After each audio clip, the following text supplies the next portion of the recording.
오늘 우리가 읽었던 본문은 예수님께서 이 땅 가운데서 행하신 두 번째 표적입니다. 왕의 신하의 아들을 고치신 사건이죠. 요한복음에서는 우리 성도님 잘 아시는 것처럼 7가지 표적이 소개되고 있습니다. 7가지 표적을 잠시 살펴보면 한번 볼까요? 7가지 표적. 첫 번째는 우리 같이 한번 읽어볼까요? 시작. 사건이 소개되어지고요. 두 번째는요? 세 번째는요? 네 번째는요? 다섯 번째는요? 여섯 번째는요? 일곱 번째는요? 네, 7번째까지 읽는다고 참 수고 많이 하셨습니다. 오늘은 이 중에서 두 번째 왕의 신하의 아들을 고치신 사건에 대해서 말씀을 통해서 함께 은혜를 나누고자 합니다. 예수님께서 첫 번째 행하신 표적은 가나의 혼인잔치에서 물이 변하여 포도주가 되게 하신 사건이죠. 가나 혼인잔치집에서 있던 돌항아리 잘 알고 계실 겁니다. 그리고 그 안에 담겨 있는 물은 손을 씻는 정결 의식을 보여주죠. 돌항아리 자체가 유대교를 상징한다고 볼 수가 있습니다. 그런데 그 돌항아리에 뭐가 없었다고요? 물이 없었다는 것이죠. 다시 말해서 유대교는 더 이상 기쁨과 생명력이 없는 종교임을 그 비유를 통해서 보여주고 있는 것이죠.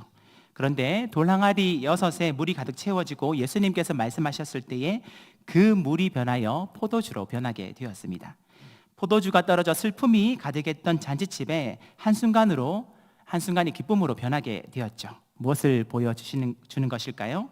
기쁨이 상실되어 유효기간이 끝난 유대교는 더 이상 쓸모가 없고 슬픔 가운데 있던 백성들에게 구원의 기쁨을 회복시켜 주시는 분이 바로 예수 그리스도이심을 우리에게 말씀을 하고 있습니다. 그리고 마지막 7번째 표적, 즉 죽은 나사로를 살리신 표적도 마찬가지죠. 죄의 결과로 찾아오는 사망까지도 다스리시는 하나님의 아들 예수 그리스도를 우리에게 보여주고 있습니다. 이처럼 요한복음은 총 7가지 표적이 소개되어지고 있는데요. 그래서 요한복음을 표적의 책 또는 영광의 책이라고도 합니다. 표적을 영어로 sign이라고 하고요. 헬라어로는 세메이온이라고 합니다. 그러니까 표적 자체가 목적이 아니라 그 표적이 어떤 대상을 가리킨다는 것이죠. 우리 성도님들, 천둥과 벼락이 치면 곧 어떤 일이 일어납니까? 비가 옵니다. 만삭된 임산부의 배가 아파오면 곧 어떤 일이 일어납니까?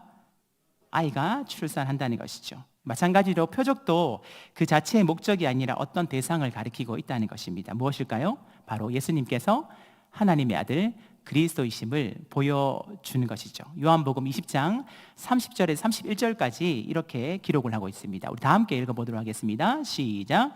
예수께서 제자들 앞에서 이 책에 기록되지 아니한 다른 표적도 많이 행하셨으나 오직 이것을 기록하면 너희로 예수께서 하나님의 아들 그리스도이심을 믿게 하려 함이요 또 너희로 믿고 그 이름을 힘입어 생명을 얻게 하려 함이니라. 아멘. 요한복음에 기록되지 않은 다른 표적이 있다고요? 없다고요? 더 많답니다. 있답니다. 그렇죠? 예수께서 다른 많은 표정들도 행하셨지만 다 기록되지 않았답니다. 아마도 그 모든 것들이 다 기록되었다면 지금의 성경책보다는 더 두꺼워지지 않았을까라는 그런 생각을 하게 되어지는데요. 이처럼 예수님께서 이 땅 가운데 계실 때 3년 반 동생의 기간 동안 수많은 표적들을 보여주신 목적은 예수님이 곧 하나님의 아들 그리스도이심을 믿게 하고 그 이름을 힘입어 생명을 얻도록 하기 위함이다, 이렇게 말씀을 하셨습니다. 사랑하는 성도 여러분, 예수님께서 하나님의 아들 그리스도이심을 믿으십니까? 조금 덜 믿으시는 것 같아요. 아멘 소리 보니까. 다시, 예수님께서 하나님의 아들 그리스도이심을 믿으십니까?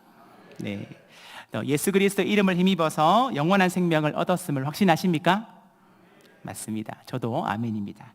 그런데 이 예수님을 믿는다 할 때 이 믿다라는 헬라 단어를 피스티오라고 합니다. 우리 한번 따라 해볼까요? 피스티오.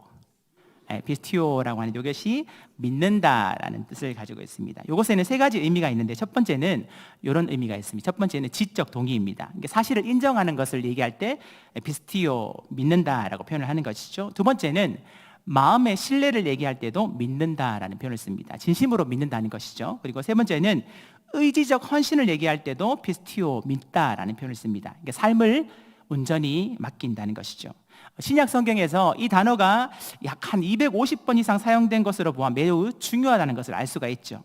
뿐만 아니라 구약에서도 이 단어가 많이 등장을 합니다. 그런데 믿음이라는 것은 단순한 생각이 아니라 삶 전체를 맡기는 행위라는 것을 우리가 알 수가 있는 것이죠. 우리 모두는 예수님을 믿습니다. 그리고 지적으로 동의하고 마음으로 신뢰하죠. 그런데 의지적 헌신, 즉 삶을 온전히 맡기지 못할 때가 많다는 것입니다.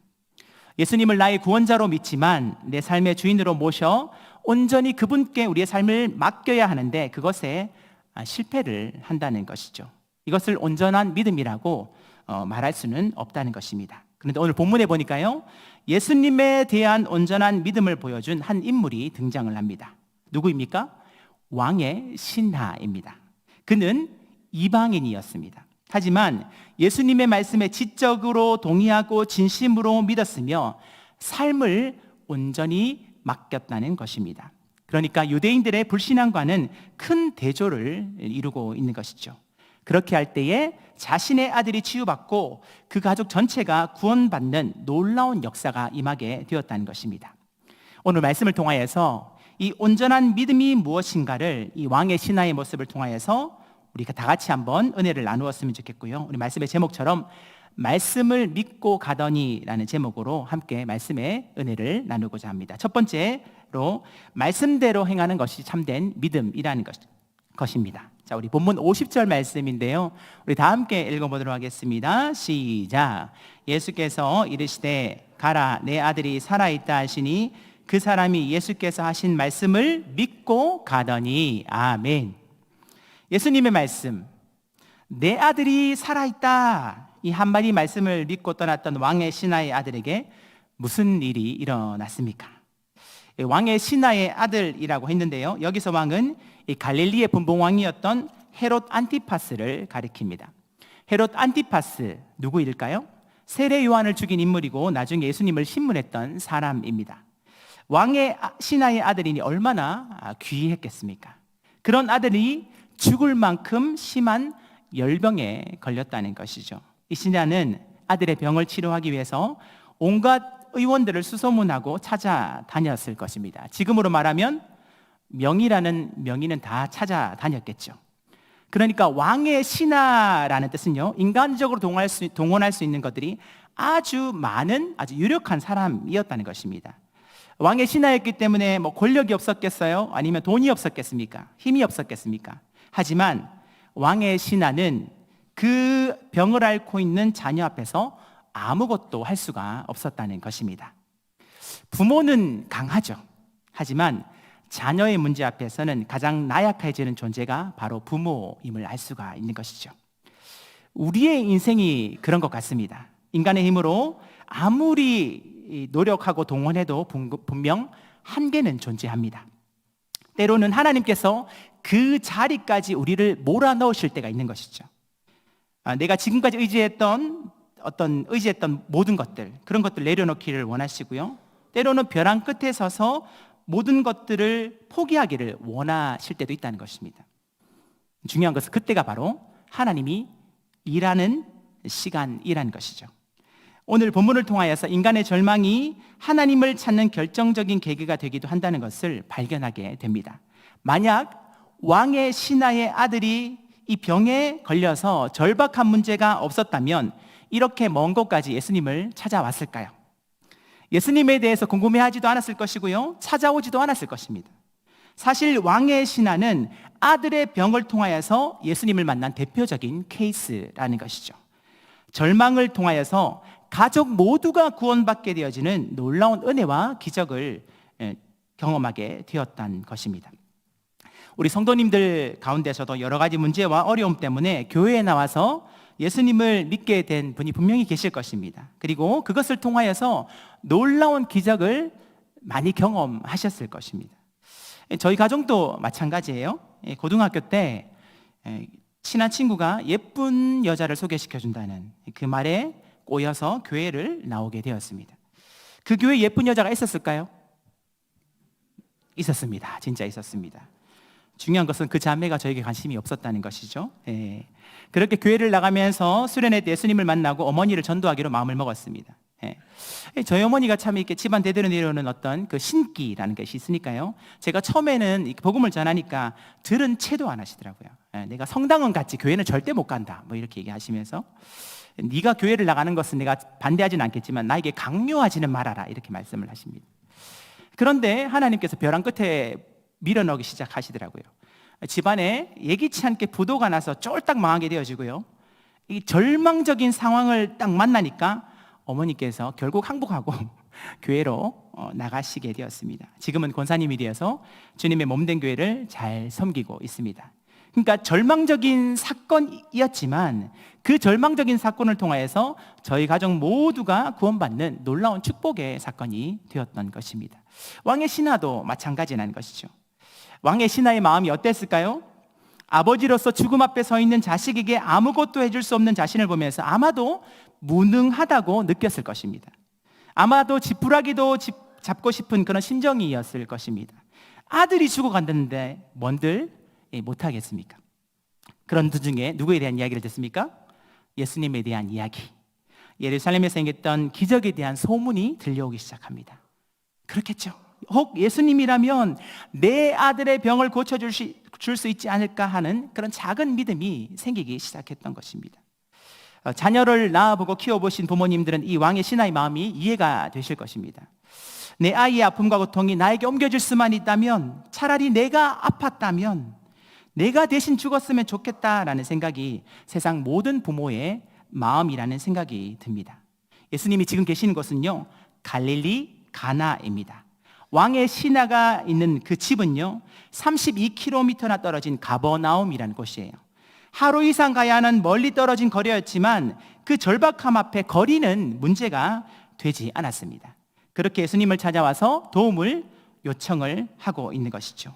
내려오셔서 내 아들의 병을 고쳐주소서 하니 그가 거의 죽게 되었습니다. 이 표현 안에서 얼마나 그 아버지의 마음이 절박했는지를 우리는 알 수가 있습니다. 그러한 간곡한 신하의 요청에 예수님은 조금 이상하게 말씀을 하십니다. 우리 48절 말씀인데요, 우리 다 같이 한번 읽어볼까요? 시작.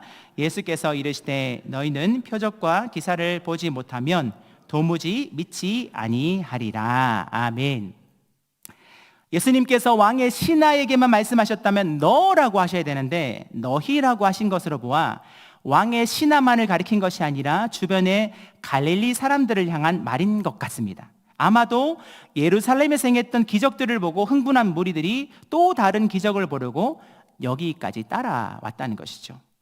예수님께서 지금까지 보여주신 표적이 무엇입니까? 예수님이 누구의 아들? 하나님의 아들 그리스도이심을 믿도록 하기 위함이었죠. 하지만 수많은 사람들은 예수님의 기적 앞에 또 다른 기적, 더 신기한 기적을 원했고 자기들을 로마의 압제로부터 해방시켜줄 어떤 정치적인 메시아의 모습을 기대했습니다. 그래서 예수님은 이들의 불신앙을 지적하고 있는 것입니다. 가버나움으로 내려가서 자기 아들을 고쳐달라는 왕의 신하 요청에 예수님은 어떻게 반응하십니까? 함께 내려가지 않으십니다. 그리고 그저 말씀만 하십니다. 예수께서 이르시되 가라, 내 아들이 살아있다. 아멘. 우리가 주목해 보아야 될 모습은요, 왕의 신하의 태도입니다. 아들이 살아있다는 주님의 말씀을 듣고 그냥 돌아간 왕의 신하의 믿음이 참으로 놀랍지 않습니까? 아무도 와라고 반응을 안 하시는데요, 내일이 아니라서 그런 것 같습니다. 정말 이 왕의 신하의 믿음이 대단하다는 생각이 듭니다. 만약 예수님의 말씀을 불신했다면 그에게 기적이 일어났을까요? 일어나지 않았을까요? 아무런 기적이 일어나지 않았을 것입니다. 그런데요, 이 왕의 신하보다 훨씬 더 믿음이 좋았던 이야기가 마태복음 8장에도 소개가 되고 있습니다. 예수님께서 가버나움으로 가셨을 때에 한 백부장이 자신의 하인이 중풍병으로 괴로워한다며 고쳐달라고 했습니다. 하인도 자신의 주인에게 충성했고 이 백부장도 하인을 많이 사랑했던 것 같습니다. 그래서 예수님께서 직접 가서 고쳐주시겠다고 말씀하셨는데 백부장은 어떻게 반응을 합니까? 직접 안 오셔도 됩니다. 다만 말씀만 하시면 내 하인이 낫겠습니다 라는 놀라운 대답을 하는 것이죠. 그래서 예수님께서 어떻게 칭찬하십니까?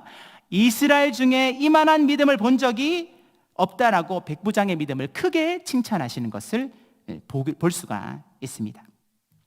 그렇게 예수님의 말씀을 듣고 내려갔던 왕의 신하에게 어떤 일이 일어났습니까? 가버나움으로 내려가는 도중에 종들을 만납니다.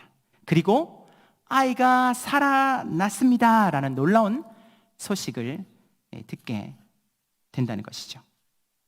예수님께서 말씀하신 대로 아이가 정말로 살아났던 것입니다. 나중에 알고 보니 예수님께서 말씀하신 그 시각에 아들의 열이 정확하게 떨어졌음을 알게 되었죠.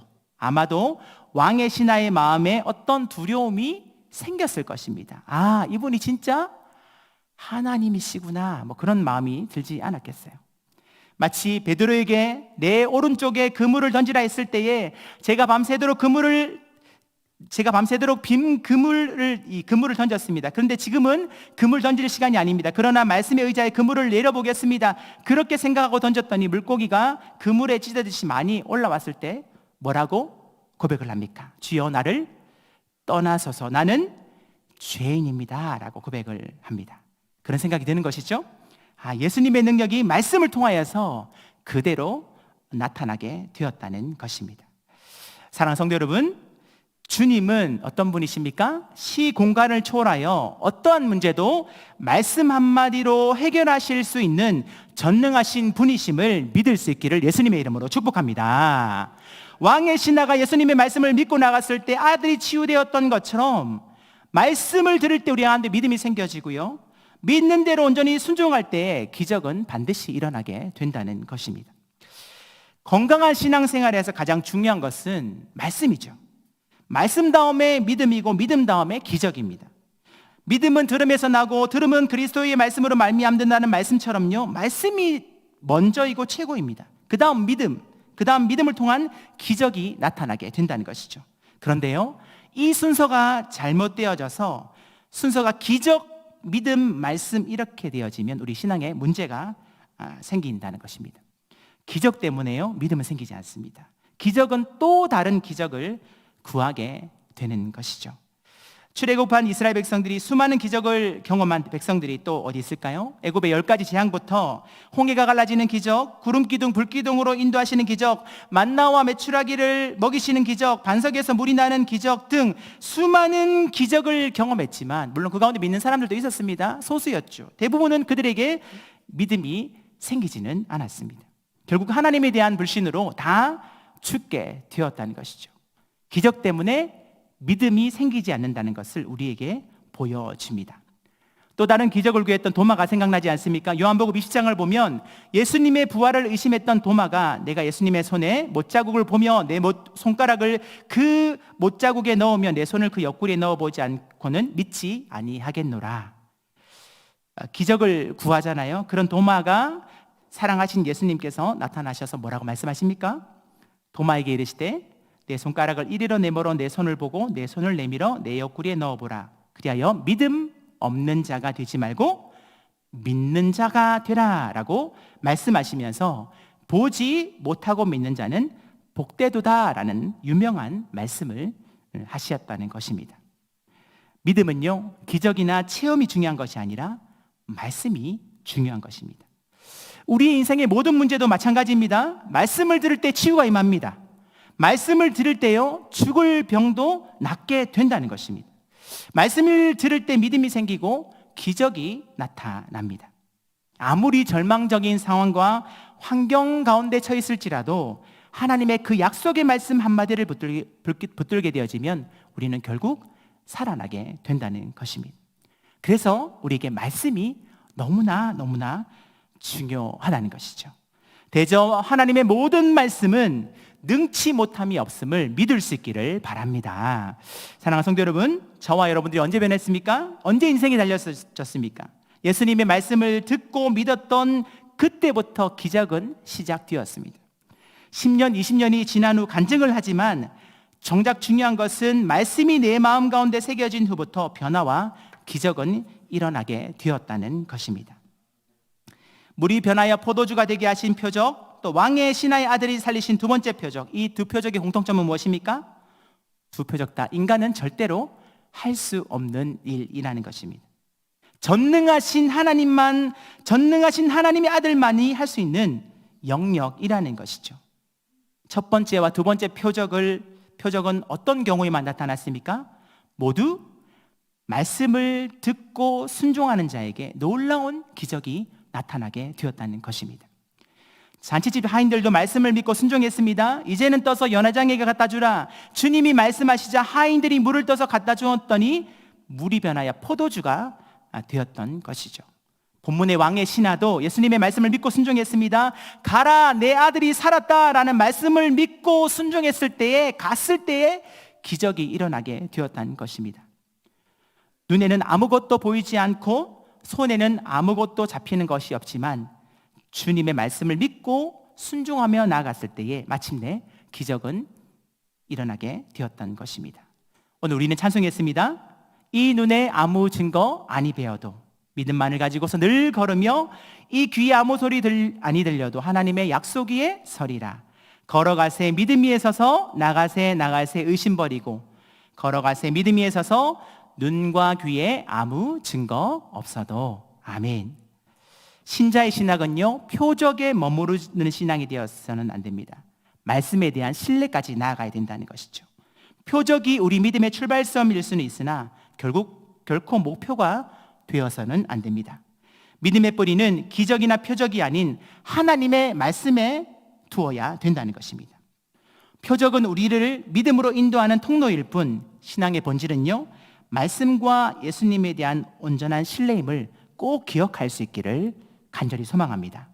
참된 믿음은요, 예수님을 믿고 그분의 말씀을 온전히 의지하는 것입니다. 그러므로 하나님의 모든 말씀은 능치 못함이 없기에 왕의 신하처럼 믿고 온전히 순종함으로 기적을 경험할 수 있는 저와 여러분들의 복된 삶이 다 되시기를 예수님의 이름으로 축복합니다.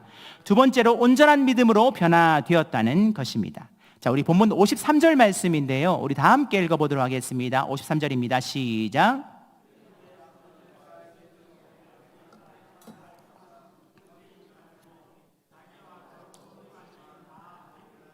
아멘.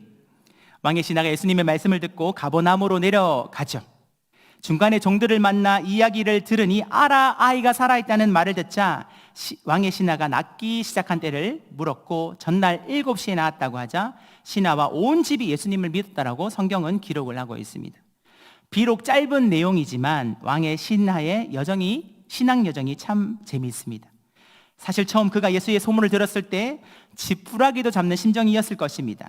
그리고 갈릴리 가나에 와서 예수님께 도움을 요청했지만 예수님은 함께 가는 대신 아이가 살았다고 말씀만 하셨을 뿐입니다.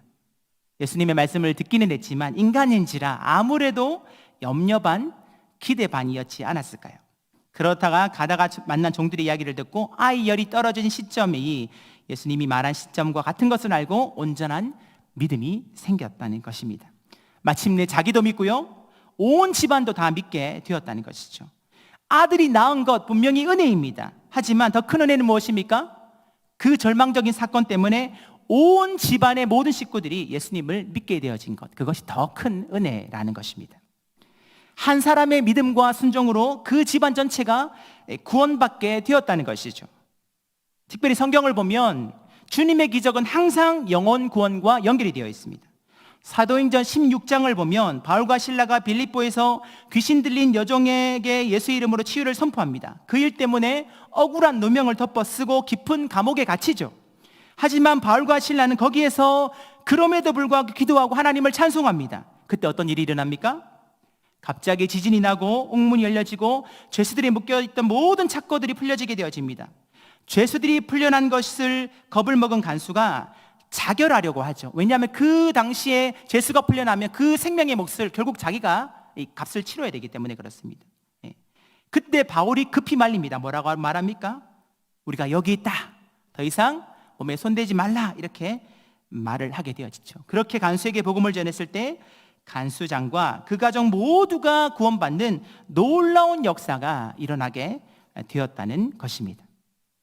비록 절망과 고난 가운데 있었지만 기적을 통하여 구원받는 놀라운 역사가 일어나게 되었던 것이죠. 이처럼 하나님의 기적은요, 성경에 나오는 모든 기적들은 영혼 구원의 역사로 연결됨을 우리는 알 수가 있습니다. 예수님이 병자를 고치실 때도요, 복음서를 보면 곧장 고치시지 않습니다. 내가 믿느냐? 무엇을 해주기를 원하느냐? 예수님께서 그 믿음을 자꾸 체크하시잖아요. 그러니까 믿음을 통하여서 기적을 행하시는 것입니다. 정작 기적을 보고도, 수많은 기적을 보고도 자신의 생각을 바꾸지 않았던 유대인들의 불신과 극명하게 대조를 보여주고 있습니다. 예수님께서는 동일한 표적을 행하셨지만 그 표적 앞에 믿는 자와 믿지 않는 자가 분명히 구별되어짐을 우리는 알 수가 있는 것입니다. 우리는 신앙생활을 하다 보면 결국 종종 그런 경우를 보게 됩니다. 어떤 사람은 죽을 병에서 치유를 경험하고 어려운 문제가 기적적으로 해결받아서 신앙생활을 더 열심히 하고 예수님을 향한 깊은 믿음을 가지는 사람이 있는가 하면, 반면 동일한 치유와 해결함을 받고도 예수님을 떠나고 신앙을 버리는 경우도 종종 보게 된다는 것입니다. 그렇기 때문에 불치병에서 치유받고 문제가 기적적으로 해결되어지는 것만으로는 믿음까지 연결되지 않는다는 것을 우리는 알 수가 있습니다. 오늘 본 말씀을 통하여서 이 왕의 신하의 믿음을 통하여서 우리의 믿음을 한번 돌아보았으면 좋겠습니다. 왕의 신하처럼 말씀을 믿고 순종하는 온전한 믿음인지 그렇지 않은지, 예수님께서는 말씀을 듣고도 행하지 않는 사람은 모래 위에 집을 지은 어리석음과 같다라고 분명히 말씀을 하셨습니다. 우리의 신앙이 표적에만 머무르지 않기를 간절히 소망합니다. 말씀에 대한 온전한 신뢰까지 나아갈 수 있기를 간절히 소망합니다. 왕의 신하처럼 보지 않고도 믿고 순종하는 이 믿음을 본받아서 우리의 순종을 통하여서 우리의 가정과 우리가 구원받고 놀라운 은혜를 깊이 경험하는 우리 드림교회 모든 성도님들 다 되시기를 예수님의 이름으로 축원합니다. 함께 시간 찬양하며 기도함으로 나가겠습니다.